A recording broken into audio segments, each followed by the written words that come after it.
Welcome to Make More Marbles. My name is Brad Hart, and we're here to interview the game changers, the future makers, the co-collaborators and creators who are here to collaborate with one another towards a better future for all of us.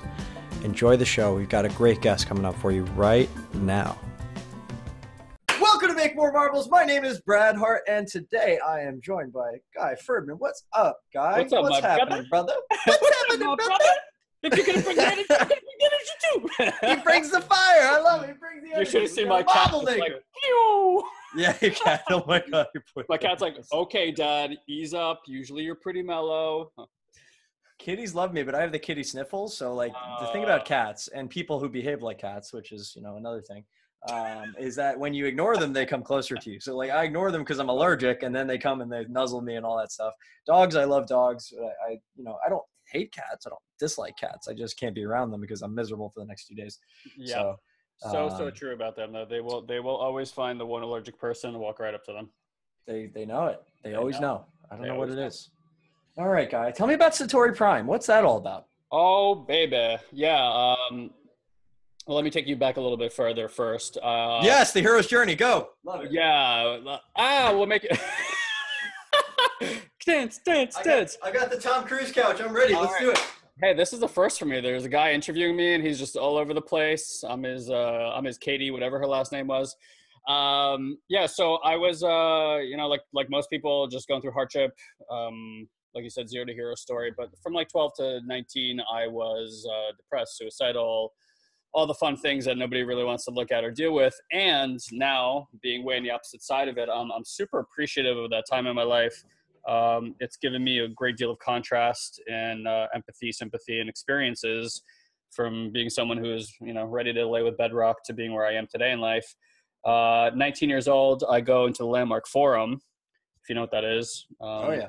Yeah, so for those of you guys who know Landmark Education, and I had never done any personal development work, didn't really know what the forum was. I basically tripped and fell in there.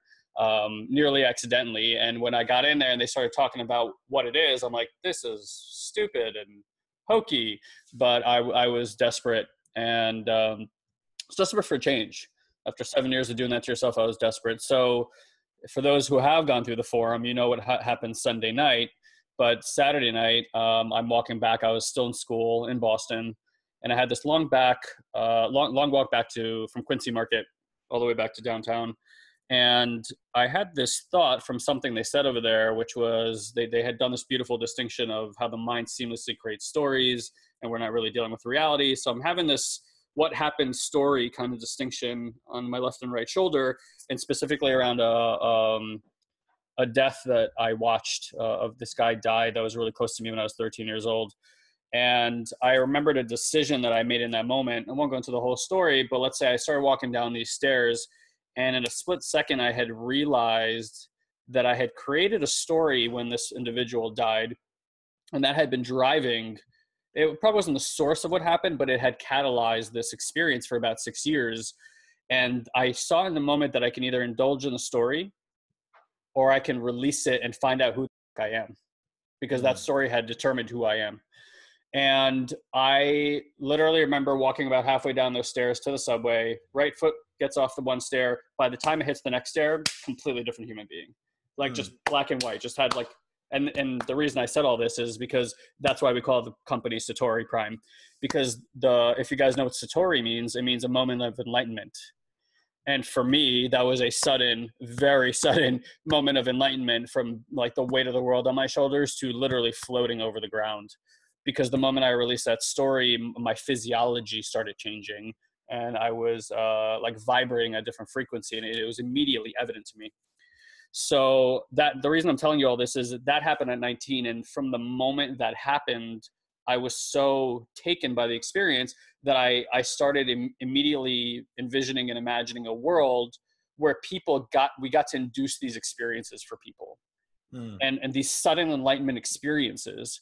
And I thought to myself, what would it look like? Because I was living, in the Northeast. I'm like, what would it look like to walk down a New York City street where everyone had that, where you can walk up to somebody on your way to a job interview, simple shit, and you walk up to someone, you're like, hey, I'm having a really bad day. Would you mind taking a moment with me? Like in New York City, imagine that, right? Just stopping someone on the street being like, hey, you got a minute? I'm having like a rough day. And you just do this like quick share exercise back and forth. I'm on my way to an interview. I'm really scared. Here's what I'm letting go. Here's what I'm creating. And the person's like, love it. Go get him. For me, that was like a vision of a completely different world. So I had always kind of kept that in the back of my mind that that's what I wanted to do. This is who I wanted to be. And I spent about a decade in that ethos, training myself like around that work. And then somewhere at 27 years old, I know you only asked me one question. Here I am talking for like 15 minutes. No, it's good. I like spinning people up like a top and letting them go. This is good. I could do this. So, that was 19, fast forward 8 years later, I put myself in a lot of leadership development programs.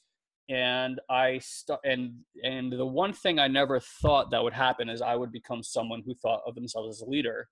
Certainly not somebody who can make a difference for a large population of people. And suddenly that just started, I had certain experiences, and it became obvious that what I was sharing it in a way, creating impact for people. And it wasn't like the average way people were sharing work. This was like immediately making these really fast changes for people. And people were grateful to me. Like I had saved their cat from a tree or their mom from cancer and all these different things. And I had to really start owning that it's very likely that I'm going to have to be a leader the rest of my life. Man, I have to keep doing this now. I'm too good at oh shit, right? But you know what? It's always fed me. And at 27, I was like, you know what? Enough sitting on the sidelines. I was in commercial real estate, making good money. The entire economy had imploded. And I had this company that I helped build to $100 million under asset at some point. Again, making good money for someone my age at 24, 25, making about six figures, and lost everything, moved back in with my parents, my brother at the same time, same thing. House is in foreclosure. First kid is on the way. And I went to go work for this small bank to like start my book of business again. And I remember like sitting there going, what are you doing? I'm like, this is the opportunity. Like, why go start something that you despise? So I walked into the guy who hired me maybe after 3-4 weeks after he hired me. And I said, hey, I really want to thank you for this opportunity because I know it's a really bad economy. I'm like, but if I stay here one more day, I'm going to kill myself. So I'm like, I think I'm done with this industry. And I walked out of there, and you just did your little Jerry Maguire thing. But like, I literally like was in my car, and I just felt that sense of, that's it. This is the moment I get to make a shift. I had $400 in the bank. I wanted to learn how to get online and do marketing because I knew that I had something to share that was important. And I was clear I was not going to do that walking down Main Street. It cost $397 to get started with a program. I thought that was very divine. I have just that amount of money. I got started. I was sure I was going to make millions of dollars instantaneously. Of course, that did not happen. And I got really good at online marketing. I used to be considered one of the best Facebook marketers in the world. That was a while back. And I always knew that we would eventually, when I got myself to a place where I could, like what I would do is become a personal development, spiritual development type of company, creating experiences for people in a way that what happened to me would happen to them. Like it just shock to the brain, shock to the heart of how much more beautiful life can actually be. So today, for the last 2.5 years, that's been all we've done. So I kind of transitioned a company from like this affiliate marketing company more to this like developmental company. And that's kind of been what we've been up to for about 2 years now, coming up to 2 years, I would say, actually, like flat out. And that's my life's work. So I'm not just here to like make a few programs. I want to be part of a really large conversation for social change, which probably eventually means owning, actually going after certain like large leadership roles, like reconstruction of government and redefining what it means to be a leader in the world, and not in the way that we see today, where it's like, let's create opposition and fear. I mean, like, let's enroll people and empower people in a way that just blows their minds because they've never even heard these conversations before. So that's what we're up to now. I love it. And you've obviously done a lot of Landmark. I've done basic, or not basic, but the forum and advanced, and I signed up for SELP, but it didn't quite jive with the whole scheduling, Sure, going around the world thing.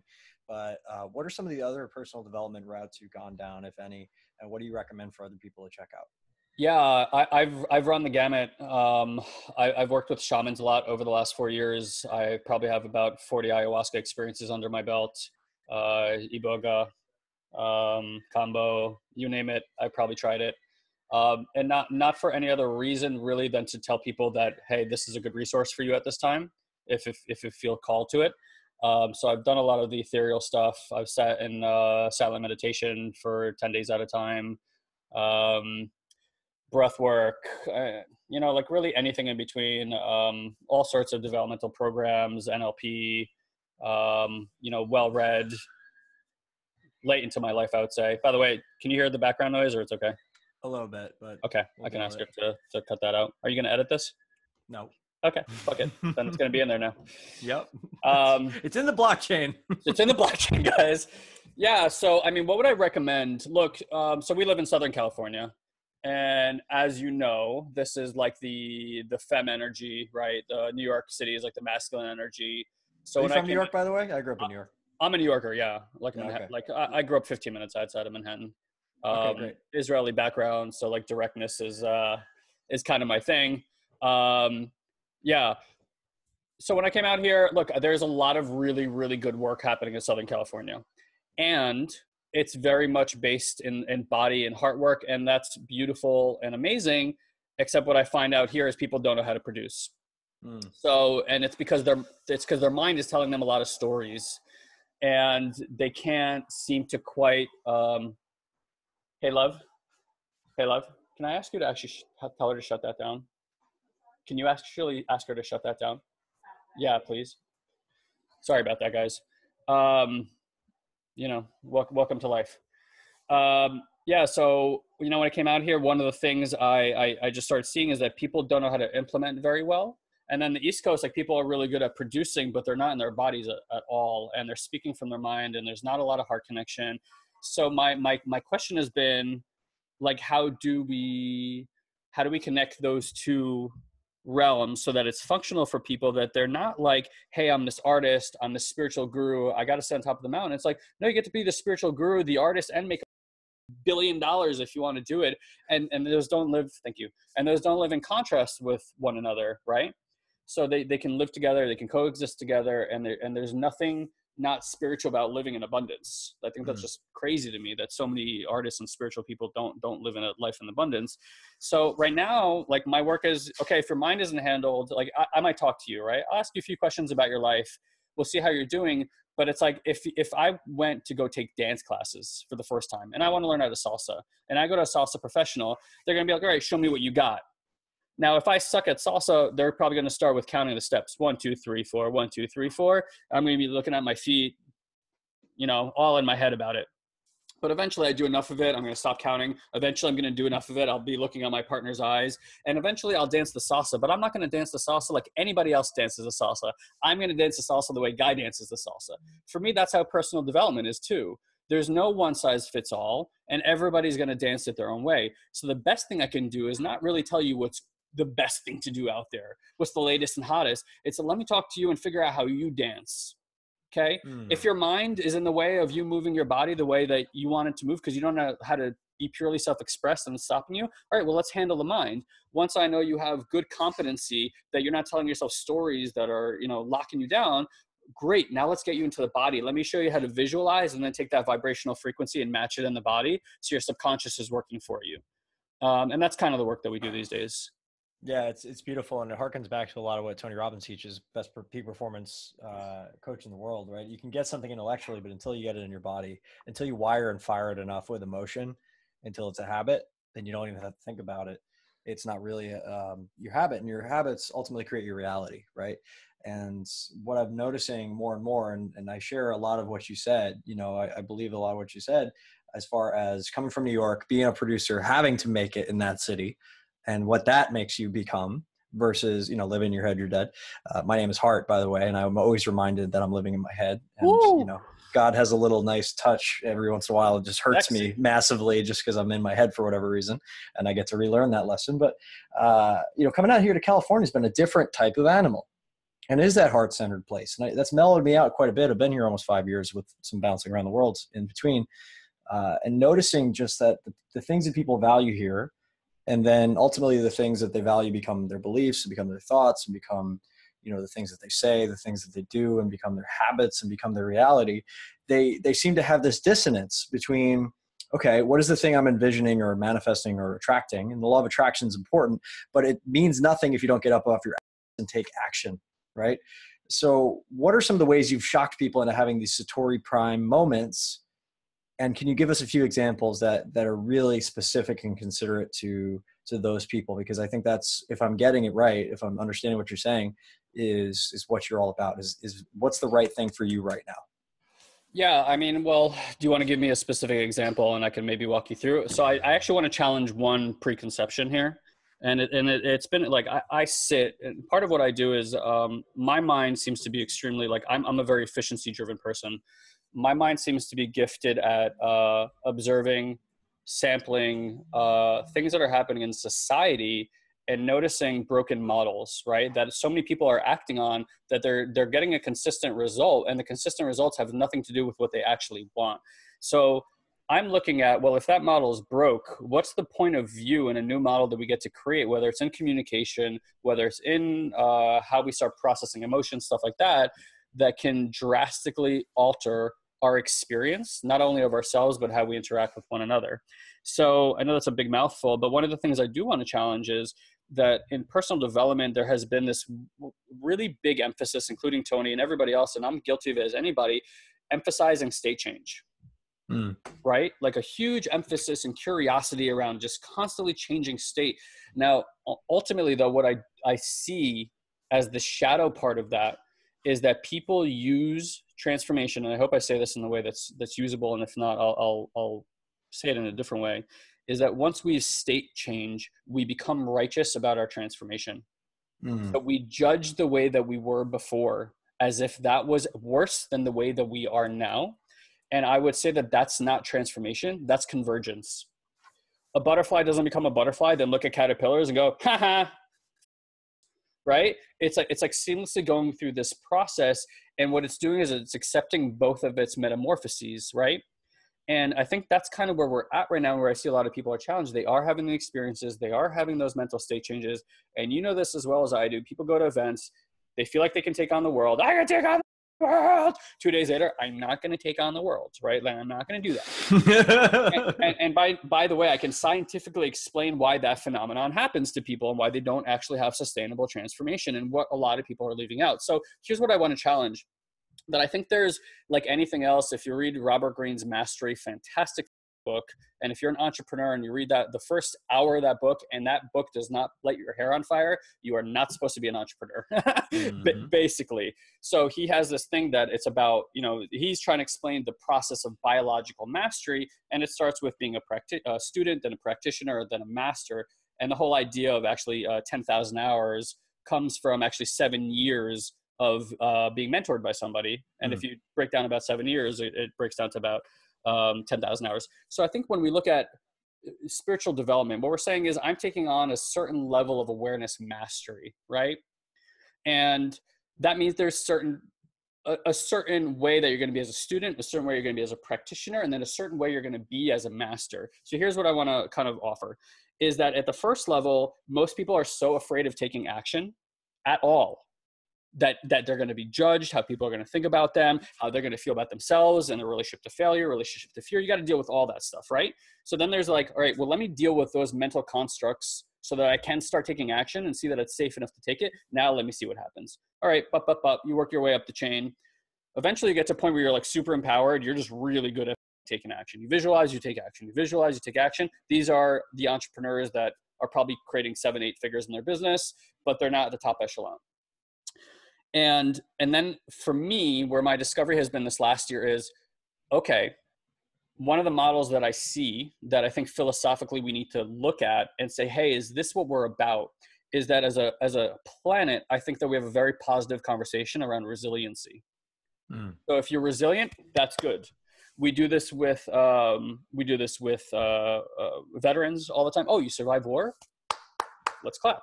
Okay, athletes, right? Oh, if they're hurt but they keep going, let's clap.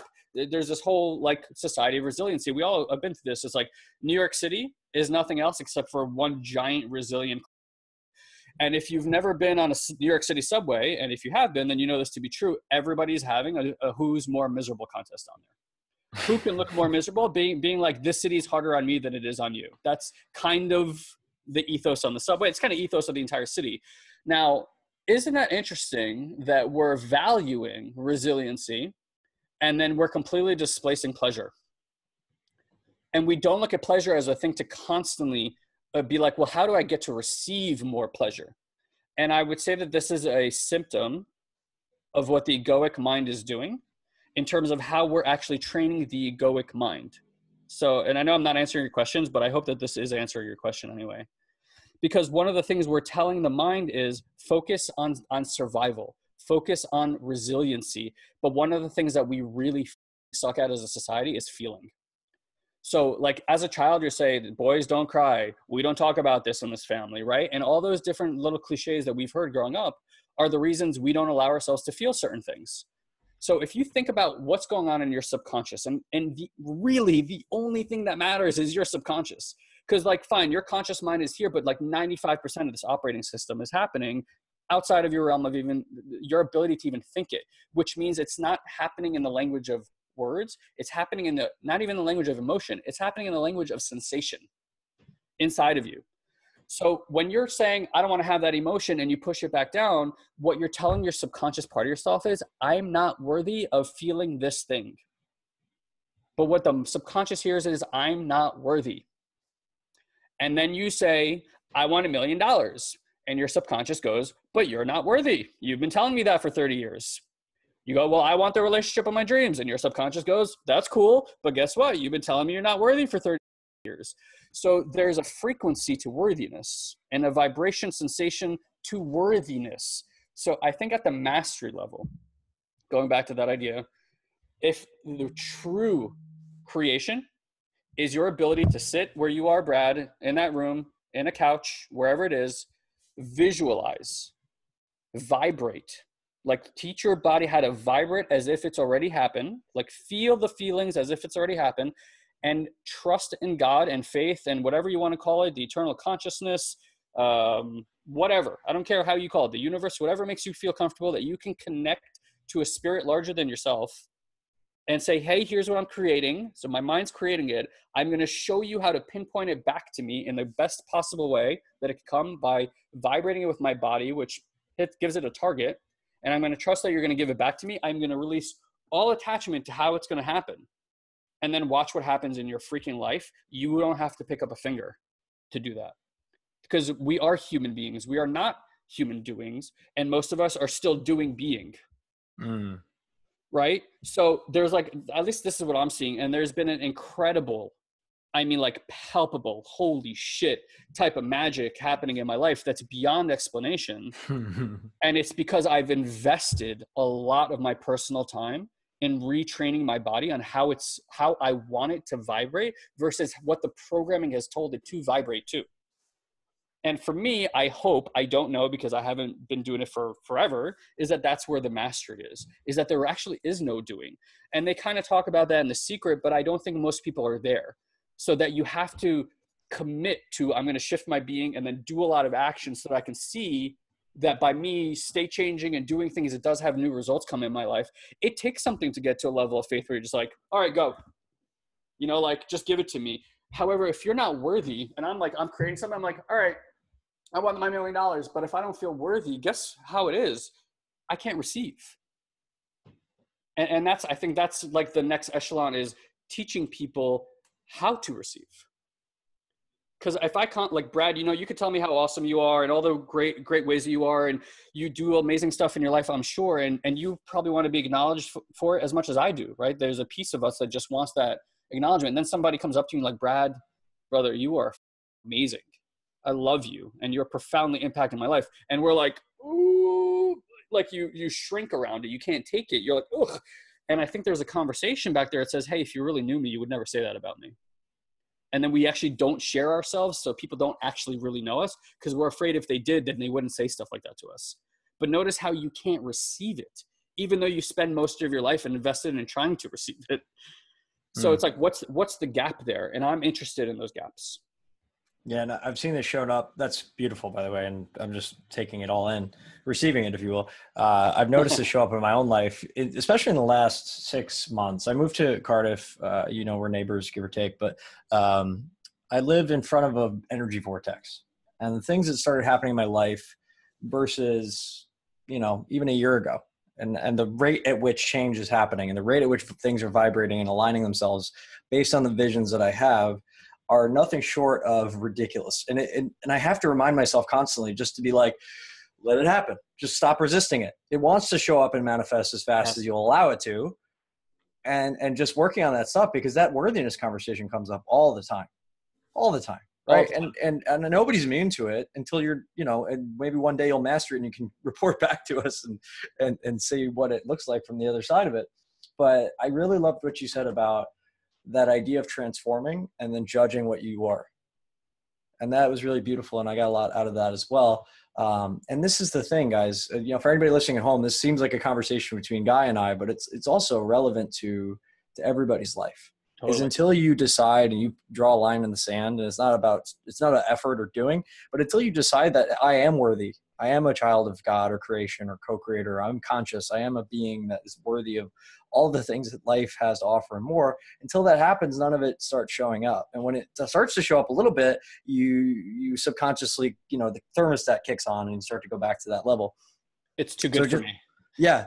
Just to paraphrase that, like, I didn't always live in a beautiful 5-bedroom house overlooking the ocean in Cardiff, California. In fact, I grew up in a very different way. Yeah. And I experienced both, abject poverty and scarcity and extreme wealth, and being miserable in extreme wealth, and then losing a lot, almost on purpose to sabotage that. Yes. And then now rebuilding it back to, a decent level of wealth that is constantly expanding. And I feel in flow, and I feel like things are moving at the rate at which they move, but it still comes up.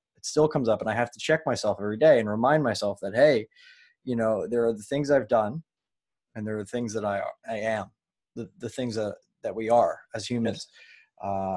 And it's just great to see other light workers in the world doing their bit of that and seeing those little bits, because when we all come together and start collaborating, that's really the More Marbles message. I came to Cardiff and I saw all these superheroes running around, and they're all superheroes, and one's Iron Man and one's, the Hulk, and one's this and one's that, and they're all doing their superhero thing.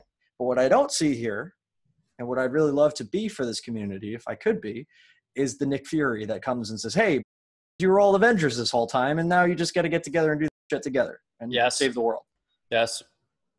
So that's my vision of not competing, of not saying, oh, that's great, but what does that have to do with me? And just understanding that we all are on this mission together in our different ways. And we're all working, I'll give some great examples.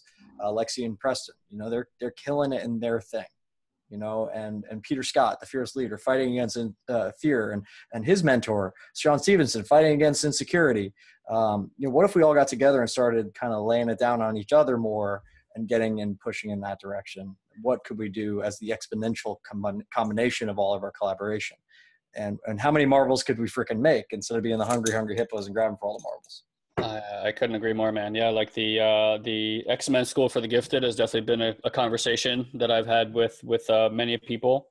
Look, I don't think we're far out. I think given our age demographic, what's happening here in San Diego is a really special thing.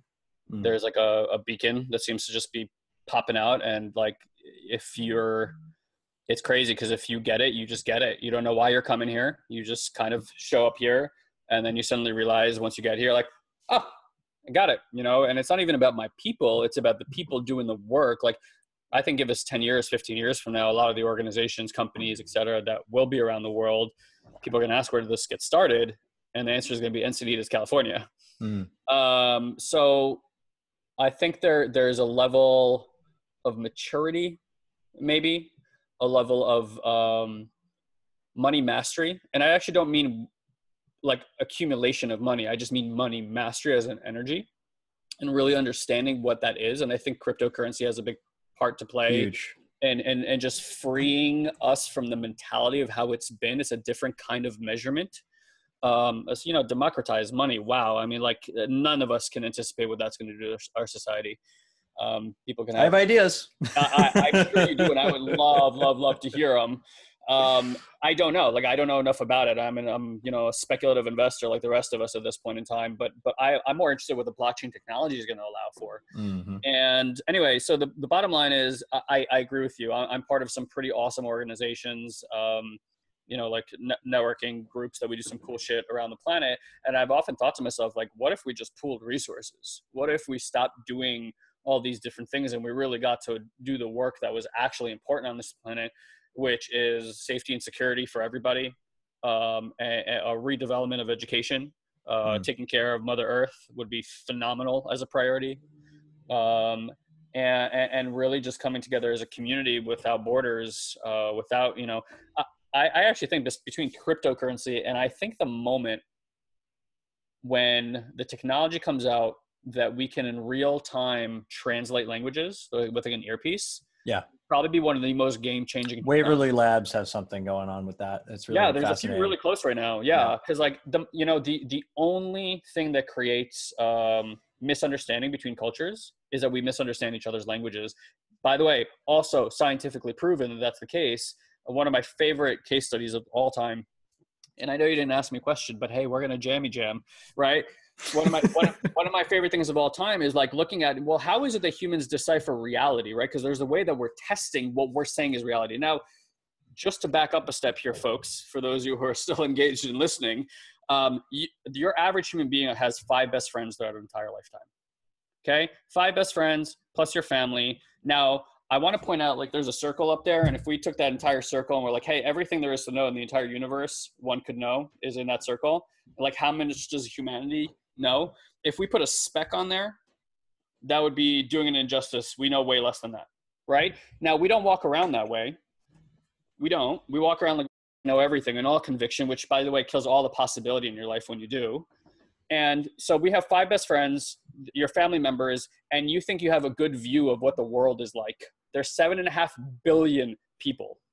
Billion. Impossible to even conceptualize in the mind how big that is, right? So it's like, you know, starting to give that up. But I think what creates, especially in America, where it's not a country of a lot of people traveling out of these borders, unfortunately, and have a lot of misconceptions about what the rest of the world looks like and what's available and what freedom looks like in other countries.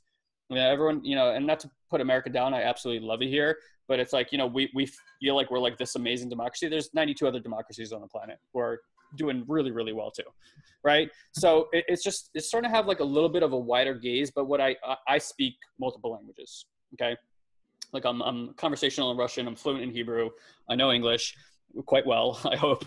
And I know when I go to, you know, the swear words. No, exactly. Enough to motivate a few people.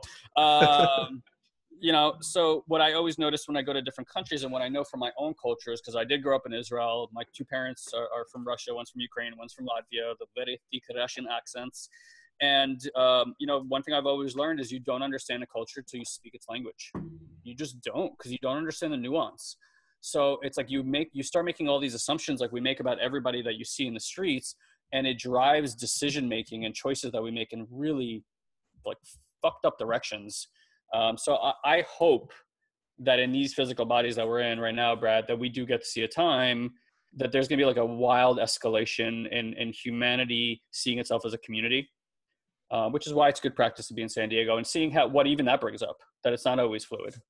Yeah, and you hit on a couple points, and one of the things I love to do in these interviews, guys, is kind of pull on the threads, right? And when you pull on enough threads, you unravel the sweater, and you have the naked truth standing before you. So one of the things you picked on is you know, how people think and how people are wired to think, right? That Dunbar's number, that 150 people. People are wired to think for the revolution linearly and locally, right? Because that's what we've always known.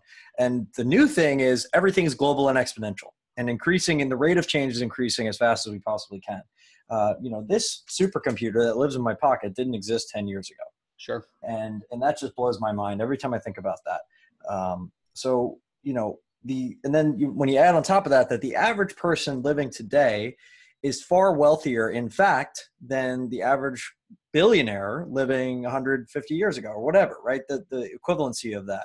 Like even the billionaire of 200 years ago couldn't buy the things that people pretty much have over the place. Sure. So that, you add that piece. So what's coming next, I believe, with this singularity, with this expansion, with this global and exponential, increase in rate of change, is what I call lighting the fuse. One day we're going to get to the place where food, energy, water, and shelter, FEWS, are going to be the basics and the standard for all human beings on this planet. And that's the floor through which nobody can fall. And our scarcity story, in fact, will be complete and everybody will know it. And we already have the technology to provide that at that level. Yes. But we still have the belief system of a world where we have to grab and we have to fight. We have to be the hungry hippos and take all the marbles for ourselves instead of making more. And when people are in lack, we tell them, well, it's your fault you're in lack and da-da-da. And we make them blame and shame and guilt themselves forever. But instead of just really shifting to the idea of, well, okay, well, that's the problem. Yes, we get it. There is a problem. We understand. But when people say, hey, there's a problem, and they say somebody should do something about that, I say, hey, aren't you somebody? Yes. Hello, somebody, yeah. Right? And you don't have to solve the whole problem, but you could certainly lend energy towards it and start to enroll people in the idea of maybe helping. And when you start to do that, the whole world starts to shift, and it shifts in ways that you can't even, like you said, perceive beforehand. You can't even understand how the impact that you're going to have in the world. And you just started as a kid who had this moment at 19 years old where you're walking down the steps and, one step to the next, you had a different viewpoint. Now, what if we could create that for everybody in the world? Yes. And what does that look like? And how do we do it at scale? So I start thinking about things like VR, AI, machine learning algorithms to specifically create experiences for people where they can not only just undo the trauma and that's been walking around with them their entire lives, because guess what? Everybody has it. But then additionally help align them with reality in a better way. Increase empathy. Yeah, empathy and emotionality and all these different pieces that just aren't trained in us. And we couldn't do it at scale because, there's only so many light workers that have actually worked on their own stuff enough to be able to help other people. There's only so many leaders out there. And then additionally, it's just, we only have 24 hours in a day right now, but exponentials carry with them scale. So they say, Brad. I don't buy a lot of the stuff that they've been telling us, but I agree with that. And did you have a complete thought there? Or did I? Yes, sir. No, I just wanted to just, agree and add my little bit of twist, because we're smart people thinking about the same types of problems. Well, and I appreciate smart people thinking about this. So I get really turned on by Stephen Cutler's work. Yeah, absolutely. Superman. Also, Peter Diamante, right? Yeah, Diamante. Thank you. Bold. If you like, it's so amazing. You can read so many books that make you just want to bury your head in the sand for what's happening. And then you go read Peter's book, Bold, and you're going to be so excited about our future. Because when you start understanding all these, there we go. Beautiful. Stealing Fire in Tomorrowland. Amazing, right? So even that, like Stealing Fire, the idea of hacking ecstasy, so freaking amazing. Because if you start, and I think Robert Greene's book points to this also, you start looking at the Bible and people like Moses, whatever, right? They're having these ecstasy experiences that are connected to them with source, essentially. Right. And then they're coming back, transferring the information. I think what's really beautiful about what's available to us now is that we could potentially synthesize those experiences through food, through drug. And I think that's kind of what Stealing Fire is pointing to. It's like, hey, we're going to eventually have enough quantifiable data that we're actually going to figure out what's going on, like a process that produces ecstasy. Now, I don't know, for those of you guys who have done really deep plant medicine work or not, the experiences Moses talks about in the Bible and those kind of experiences are more or less what's available to you should you, go down to see your neighborhood shaman. I would, by the way, do not recommend going to the CVS shaman. I really recommend heading to South America and working with some people. And even that's like its own little society, and there's over there, nothing's perfect. And that's what's available. And we're starting to study this stuff. And that's amazing. Like 30, 40, 50 years from now, imagine what we're going to know about creating ecstatic states in humans.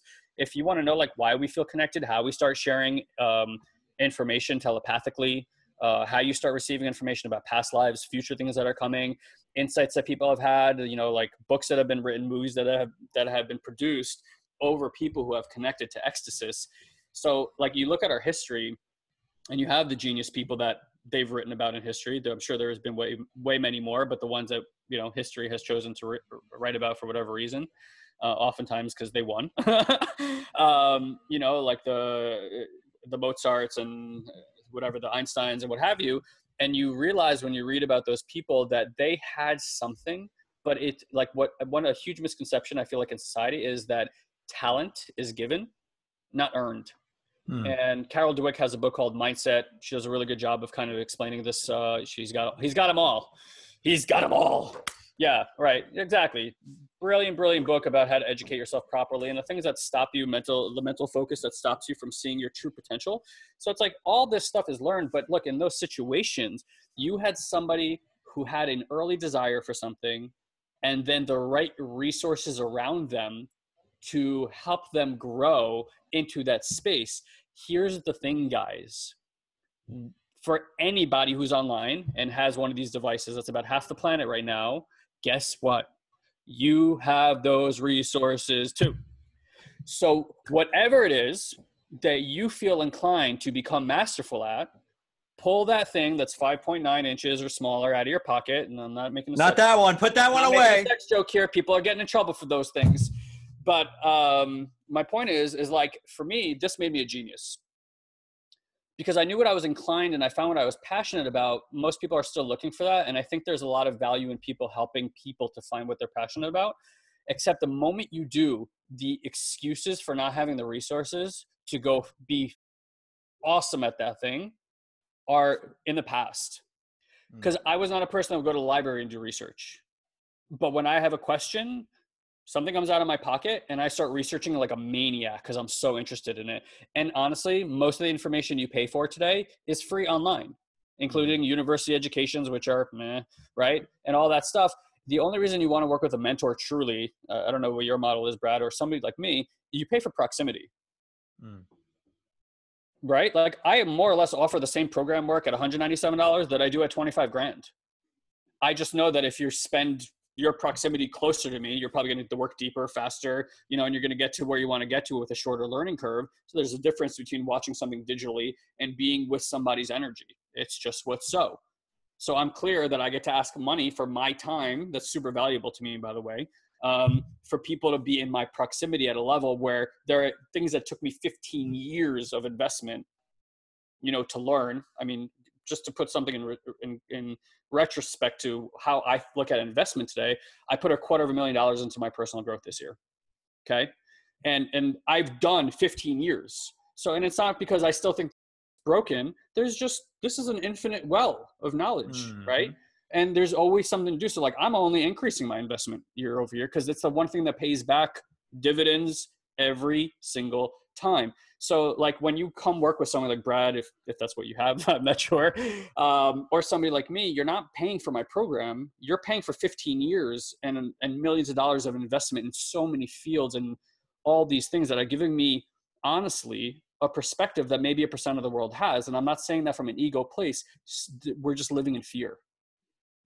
And I've done the work like a fear hunter to figure out how do you lean into that and then go a little bit further, you know, step by step.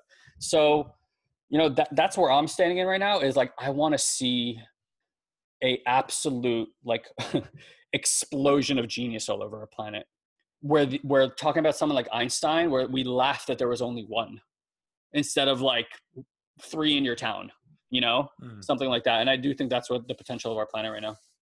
That's beautiful, Guy. And thank you for that reflection as well. And, you know, one of the things that I've always striven to do over the years, and I've invested quite a bit in personal development myself, about $750,000 and counting, you know, is to spend the time in the rooms with the people and see what, if anything, was the same and what, if anything, was different than what they were projecting out into the world.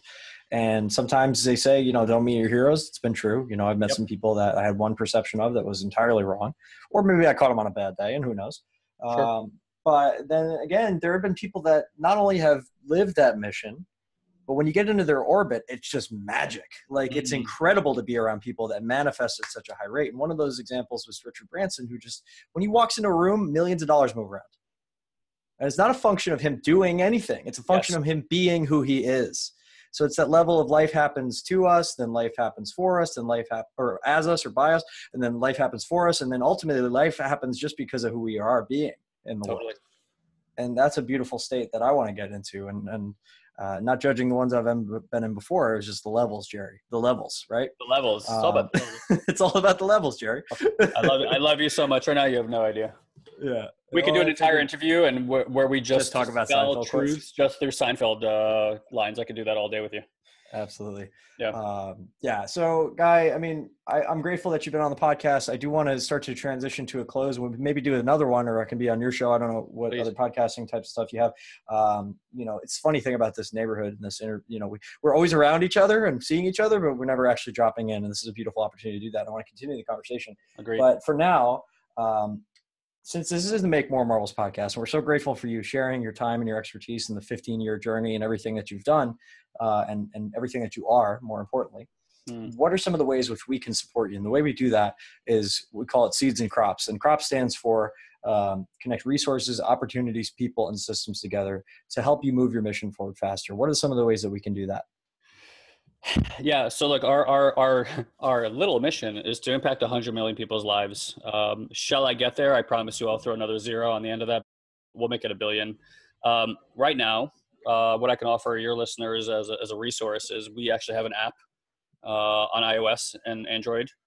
Just head over to Satori Prime, SATORI, Prime, PRIME.app. And there'll be shortcuts there for both the iOS and Android app. What's available to you in there is basically a 10-part mini kind of like personal development mini masterclass. So you can just go in there. It also gives you access immediately to our online community. So, you know, what I have found is a lot of people do want to engage in these conversations. We kind of didn't get into why transformation is not sustainable for a lot of people. A lot of that has to do with the environment you keep and the way that you've trained people to deal with you. And then you're at odds with the way that you've trained people to deal with you. So when you start having breakthrough type thinking and then you step into old environments, there's this contradiction in how you're perceiving the world and then how people are perceiving you. There is something you can do about that, by the way. So because a lot of people don't have a community, that we have one online where you get to share and engage with these really big ideas in a safe space. So that's available there. That's probably the best thing to do. We have a podcast too. I think it would be amazing to continue this conversation on there. Ours is called the Have It All Podcast, and you guys can find that in iTunes really easy. And if you want to reach out to me, I'm available.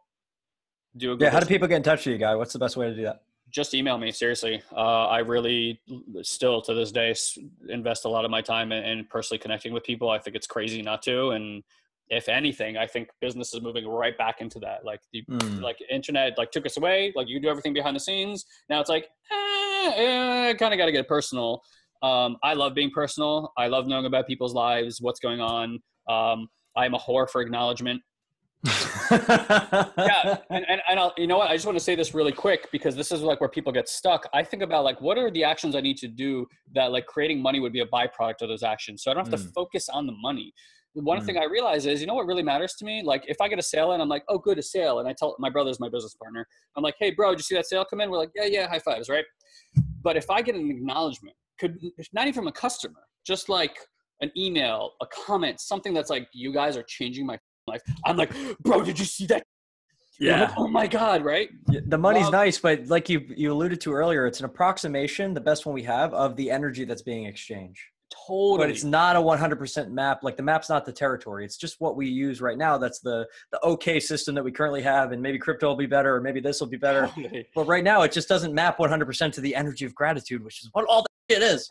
Totally. Right. And it's a measure, it's a measurement of value, right? A measurement of gratitude value, essentially. So isn't it beautiful if you just get to focus on that? So for me, you know what my mission is every day? 10 of those a day. If I get 10 acknowledgement pieces a day, trust me, money is the least of my concerns. Handled, right? So that's where my focus is at, and that's what I love. So anyway, Guy at satoriprime.com. You don't have to send me an acknowledgement. You could just say hello and tell me a little bit about yourself. And if you feel like I'm the right person for you and we can help you out, then let us know and we'll have that conversation. Guy, thank you so much for being on the show. And on behalf of all the marble makers out there and everybody in the Make More Marbles community, hopefully we one day make enough marbles. We don't have to make any more, but you know, we're really grateful to have you, to have you on the show. And thank you so much for being here. Likewise, brother. Thank you so much. Thanks so much for listening to the Make More Marbles podcast. For more tips, hacks, and strategies to create an amazing, abundant life in your health, wealth, and relationships, whatever that means to you, head on over to makemoremarbles.com. Check out our cool explainer video about what we're about, and join our community of entrepreneurial game changers. We want to help you level up your life in every possible way. And don't forget to subscribe to us on iTunes, Stitcher, or Google Play, wherever you listen to your podcasts, and please do leave a review. Thank you so much, and we'll see you on the next podcast.